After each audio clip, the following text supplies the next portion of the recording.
அக்கா பண்ணிக்க வாங்கிட்டு இருக்கிறீங்க நீங்கள். இப்போ அந்த அக்கா எதை சொல்லணும்னு வாங்க வாங்க, நீங்கள் தான் வாங்க. 1000 ரூபா வாங்கிட்டு நான் வந்ததுலேருந்து மகாலட்சுமி சொல்லி இந்த 1000 ரூபா பணத்தை வாங்கியிருக்கிறேன், நான் அதை மைக்கில் சொல்லணும்னு சொல்லி ஒரே ஆர்வம். சொல்லுங்கக்கா, பணம் 1000 ரூபா வாங்கியிருக்கிறீங்க. வந்திருக்கும் அனைவருக்கும் சிரம் தாழ்ந்த வணக்கம்.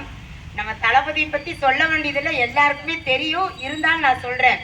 எத்தனையோ மாற்றங்கள் என்னுடைய வயசுக்கு நான் பார்த்து இப்போ அதிகாரிகளெல்லாம் வந்து நேரில் சந்திக்கிறது என்னால் நம்ப முடியாத காரியம்.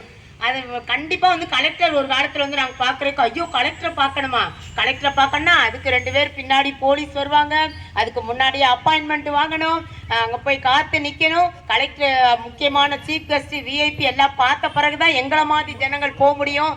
இப்போ அப்படி கிடையாது. இந்த ஆட்சியில் நாங்கள் ஈஸியாக எங்களுக்கு என்ன குறை என்று மனுவை எழுதி கொண்டு போகிறோம். அதை கலெக்டரை கையில் வாங்கி அதற்கு தீர்வும் உடனே நம்மளுக்கு மொபைல்ல.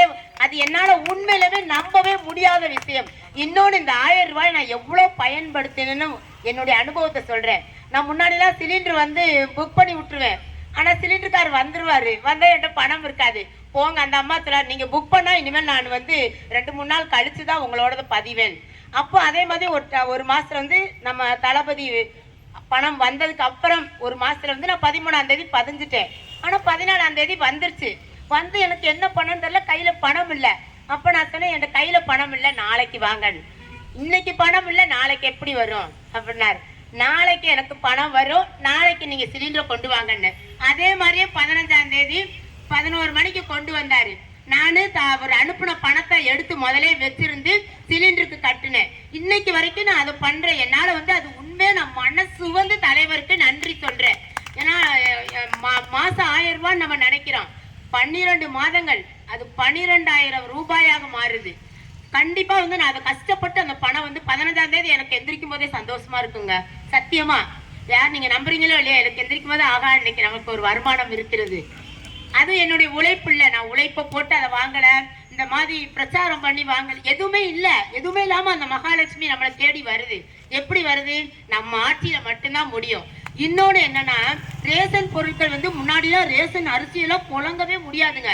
இன்னைக்கு நான் வந்து ரேஷன் அரிசி தான் சாப்பிட்றேன்.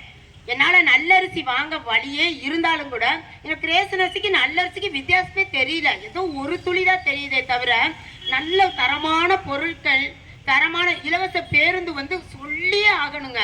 ஏன்னா வந்து எத்தனையோ தடவை நாங்களாம் பஸ் இல்லாமல் கண்டக்டர் கீழே இறக்கி விட்ட அனுபவம்லாம் நான் அனுபவிச்சிருக்கேன். இன்னைக்கு தைரியமாக அவினாசி கோயிலுக்கு வாரம் ஒரு முறை போயிட்டு வரேன், சிவன்மலை போயிட்டு வரேன். ஏன்னா எனக்கு தைரியமாக தெரியும், பஸ்ஸுக்கு காசு இல்லை. எல்லாமே வந்து இது வந்து ஏன் நான் சொல்றேன்னா, இதெல்லாம் வந்து மிகப்பெரிய நன்மை.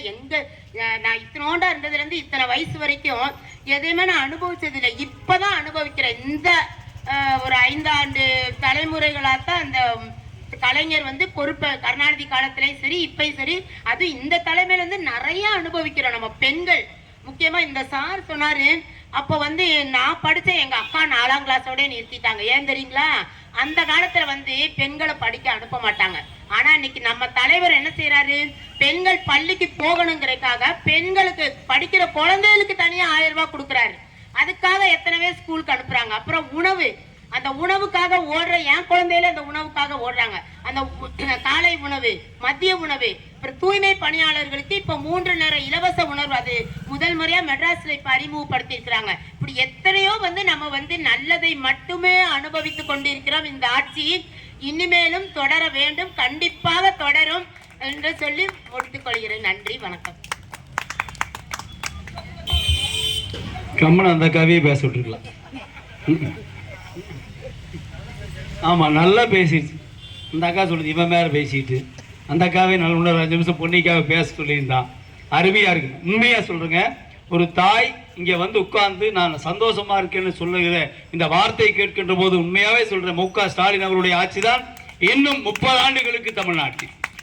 ஏதோ பெருமைக்காக சொல்கிறேன். அந்த அக்கா வந்து இங்கே சொல்லணும் இல்லை, வந்து நான் இதை சொல்லணும்னாங்க. மகாலட்சுமி அதுக்கு சொன்னாங்க, ஏங்க அவங்க ஒரு 5 நிமிஷம் பேசணுங்கிறாங்கன்னு. அவங்களுக்கு ஒன்றும் இல்லை, அந்த 1000 ரூபா வாங்கிட்டு அதன் மூலம் அவங்க சிவனடியாராக இருந்து சிவன்மலைக்கும் முருகன் கோயிலுக்கும் அழகுமலைக்கும் அங்கேயும் கோயிலுக்கு போகிறேன், யாரையும் எதிர்பார்க்காம எனக்கு 1000 ரூபாய் கிடைக்கிறது.